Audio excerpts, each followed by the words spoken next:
हाँ जी, तो आज चर्चा करेंगे एंसेस्ट्रल प्रॉपर्टी के बारे में। एंसेस्ट्रल प्रॉपर्टी को लेकर के परिवार समाज के सभी व्यक्तियों में कोई ना कोई उत्सुकता, कोई ना कोई प्रश्न जरूर रहता है, तो उन्हें आज एक एक करके डिस्कस करेंगे। तो सबसे पहले प्रश्न आता है कि एंसेस्ट्रल प्रॉपर्टी होती क्या है। तो एंसेस्ट्रल प्रॉपर्टी यानी कि पैतृक संपत्ति मीन्स आपकी एक जनरेशन से पहले यदि किसी ने कोई संपत्ति खरीदी हो, यानी कि आपके दादाजी ने या उनके पहले अगर किसी ने कोई संपत्ति खरीदी हो तो वो आपके लिए एंसेस्ट्रल प्रॉपर्टी कहलाएगी, यानी कि पैतृक संपत्ति कहलाएगी। जबकि यदि कोई संपत्ति आपके पिता द्वारा क्रय की गई हो तो वो आपके लिए पेरेंटल प्रॉपर्टी कहलाएगी, ना कि एंसेस्ट्रल प्रॉपर्टी। यदि आपके पिता को अगर कोई संपत्ति विल के माध्यम से, वसीयत के माध्यम से प्राप्त हुई हो, देन अगेन वो उनकी सेल्फ एक्वायर्ड प्रॉपर्टी ही कहलाएगी।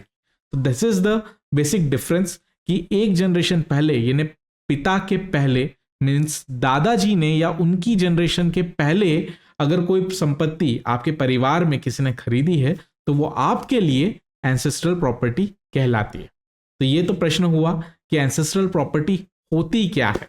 अब इस एंसेस्ट्रल प्रॉपर्टी को लेकर के बहुत से क्वेश्चंस अक्सर माइंड में होते हैं। इनमें से एक कॉमन क्वेश्चन है कि क्या एक भाई एंसेस्ट्रल प्रॉपर्टी से प्राप्त अपनी प्रॉपर्टी का हिस्सा बेच सकता है? तो इसका आंसर है यस, बिल्कुल बेच सकता है। दूसरा एक कॉमन क्वेश्चन आता है कि क्या उसे एंसेस्ट्रल प्रॉपर्टी बेचने के पूर्व अपने दूसरे स्टेक होल्डर्स यानी कि दूसरे भाई बहन मदर अगर है तो उनसे क्या परमिशन लेना आवश्यक है? तो इसका आंसर भी है यस, बिल्कुल आवश्यक है। तीसरा प्रश्न है क्या पैतृक संपत्ति किसी अन्य व्यक्ति को विक्रय की जा सकती है?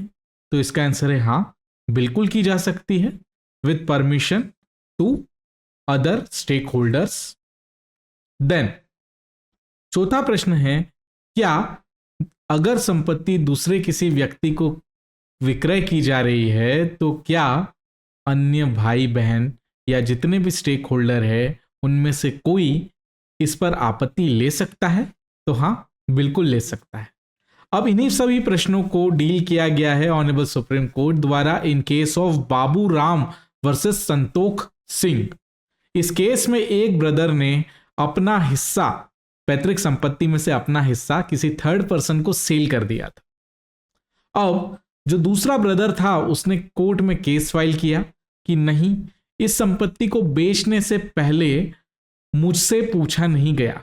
तो एक प्रश्न आप सभी के माइंड में आएगा कि जिस पर्सन ने संपत्ति बेची है वो उसने तो सिर्फ अपना हिस्सा बेचा है, भाई का हिस्सा तो नहीं बेचा है, तो फिर उस भाई से पूछने की क्या आवश्यकता? तो इसी को लेकर के एक प्रिंसिपल है, प्रिंसिपल ऑफ प्रीइप्शन। प्रीइप्शन मतलब पहला अधिकार।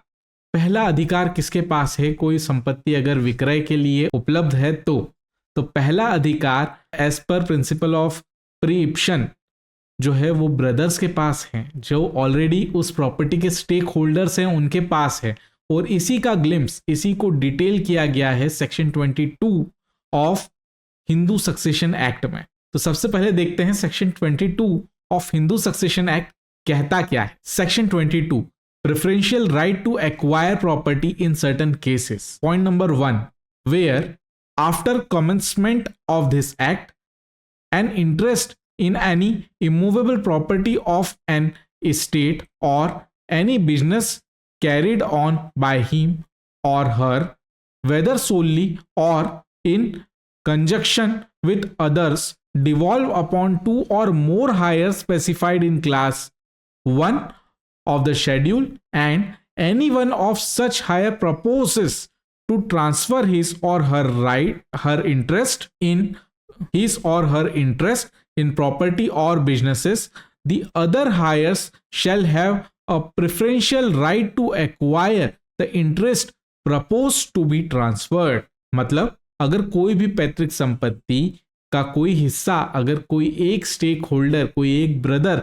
बेचना चाहता है तो जो दूसरे ब्रदर्स एंड सिस्टर्स रहेंगे उनके पास में पहला अधिकार होगा उस संपत्ति को खरीदने का।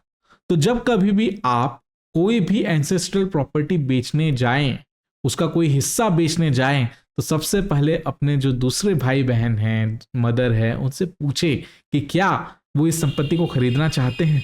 अगर वो इस संपत्ति को खरीदना चाहते हैं तो सबसे पहले उनका अधिकार रहेगा कि वो इस संपत्ति को खरीद सके। अब दूसरा प्रश्न यह आता है कि उस संपत्ति को बेचा जाएगा तो किस कीमत पर बेचा जाएगा, क्या कीमत होगी उसकी। मान लीजिए कि उस प्रॉपर्टी की मार्केट वैल्यू एक्स अमाउंट है, जो दूसरा ब्रदर है वो कहता है नहीं नहीं मैं तो इतना पैसा नहीं दे पाऊंगा, मैं सिर्फ एक्स अमाउंट दूंगा। तो इसका वैल्यूएशन तय कौन करेगा? इसका वैल्यूएशन तय कौन करेगा कि ये संपत्ति कितने अमाउंट पर दूसरा भाई परचेस करे। अगर वहां पर डिस्प्यूट होता है तो, अगर कोई डिस्प्यूट नहीं है तो कोई इशू ही नहीं है, लेकिन अगर डिस्प्यूट होता है तो किस तरीके से इसका निराकरण किया जाएगा। तो इसका आंसर भी इसी सेक्शन में दे के रखा है, जो कि दे रखा है सेक्शन 22 सब क्लॉज 2 में। The consideration for which any interest in property of the deceased may be transferred under this section shall, in absence of any agreement between the parties, be determined by the court on application being made to it in this behalf. And if any person proposing to acquire the interest is not willing to acquire it for considerations so determined, such person shall be liable to pay all cost of or indicate to the application. मतलब जब इस बात पे dispute हो कि कितने amount पर brother वो प्रॉपर्टी खरीद सकता है, तो उस कंडीशन में कोर्ट निर्धारित करेगी कि कितना कंसिडरेशन उस प्रॉपर्टी के लिए दिया जाना चाहिए। अगर दूसरे ब्रदर्स सिस्टर्स या फिर जो भी स्टेक होल्डर है वो अमाउंट दे देता है, तो उस सिचुएशन में वो संपत्ति सबसे पहले उसी के पास जाएगी, है ना। अगर नहीं दे पाता है तो ऑफ कोर्स आप उसे ओपन मार्केट में सेल कर सकते हैं, उसके लिए कोई बंधन नहीं है। अब एक प्रश्न यह आता है कि क्या आपसे बिना पूछे अगर कोई प्रॉपर्टी बेच दी गई है तो क्या आप उसके लिए कैंसिलेशन ऑफ सेल डीड का दावा लगा सकते हैं। और कुछ ऐसा ही हुआ था in case of Baburam versus Santokh Singh के केस में।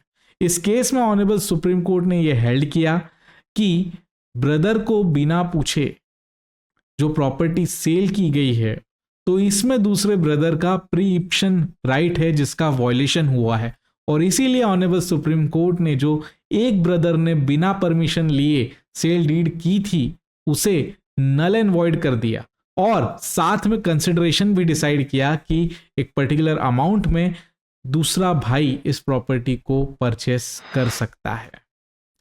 आई होप आपको ये वीडियो पसंद आया होगा। अगर ये वीडियो पसंद आया हो तो लाइक शेयर कमेंट जरूर कीजिएगा। Thank you very much.